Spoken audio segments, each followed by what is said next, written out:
clips here. This is the Martin Luther King that they want to hide from you.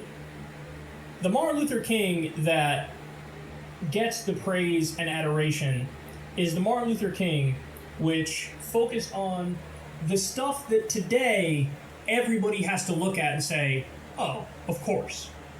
So in other words, fighting for the Civil Rights Act, the Voting Rights Act, treating people of different races equally under the law, that's the part of his legacy where now even the far right, even, the elected Republicans who are on the far right, even they have to pretend like, oh yeah, totally.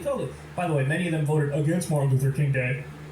But now everybody pretends like, oh, when you can't beat him, join him. And so they're all like, oh, I totally agree, he's awesome, he's great. Like the FBI tweeted, Happy Martin Luther King Day. Meanwhile, they famously try to get him to kill himself by saying, oh, you're having affairs and you should be disgusted, you're a fraud, yada yada. So, but that's the Martin Luther King that they say, oh, well, we all agree, it's awesome, it's great, equality, justice, duh, that's awesome. But they try to hide his radical economic beliefs from you. Because he was just getting started. Voting Rights Act and the Civil Rights Act, fighting against segregation, he was just getting started. Then he was doing the Poor People's Campaign. And he was going to try to radically redistribute wealth in this country. So here are some clips of him talk about economics. This is fascinating to see. Realize that the problems of racial injustice and economic injustice cannot be solved without a radical redistribution of political and economic power. We read one day, we hold these truths to be self-evident, that all men are created equal, that they are endowed by their Creator with certain inalienable rights, that among these, the life, liberty, and the pursuit of happiness.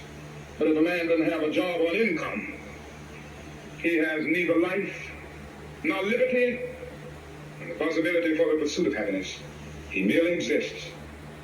Estimated that we spend $322,000 for each enemy we kill in Vietnam, while we spend in the so-called war on poverty in America only about $53 for each person classified as poor. The promises of the Great Society have been shot down on the battlefield of Vietnam, making the poor, white and Negro, bear the heaviest burden both at the front and at home. The other thing I want you to understand is this. And it didn't cost the nation one penny to integrate lunch counters. It didn't cost the nation one penny to guarantee the right to vote. But now we are dealing with issues that cannot be solved without the nation spending billions of dollars and undergoing a radical redistribution of economic power. Yeah.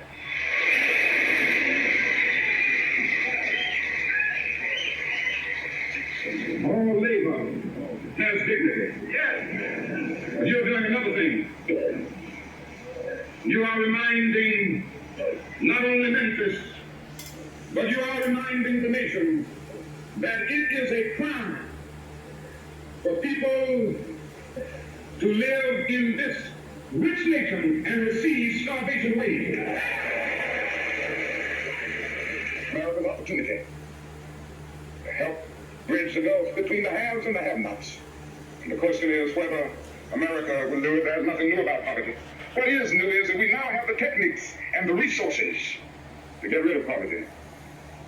And the real question is whether we have the will. He has so many quotes that people don't know about. He famously said, injustice in healthcare is the greatest injustice of them all. He said, my government is the leading purveyor of terror in the world today.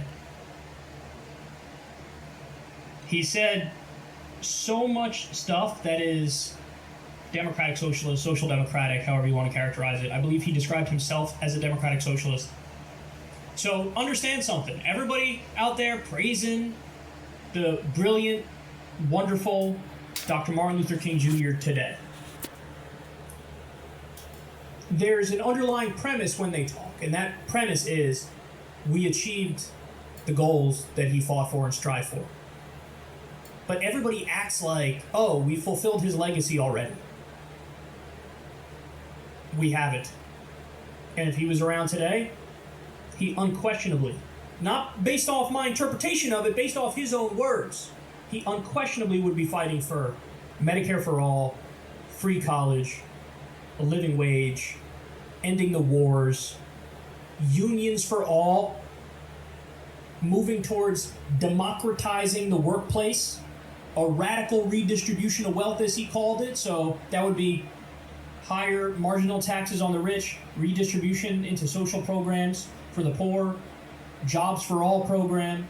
That's his legacy. That's what he would fight for. Yes, Civil Rights Act, Voting Rights Act, amazing historic accomplishments. He was a tremendous leader on that front, and he deserves all the credit in the world. But we can honor his legacy by continuing his fight. And we don't have to guess what his fight would have been.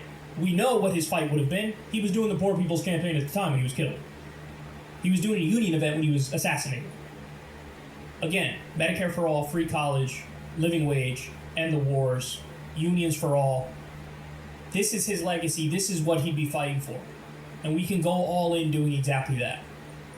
You can get directly involved, organize, do a general strike, march on Washington, have clear goals when you're pushing for things.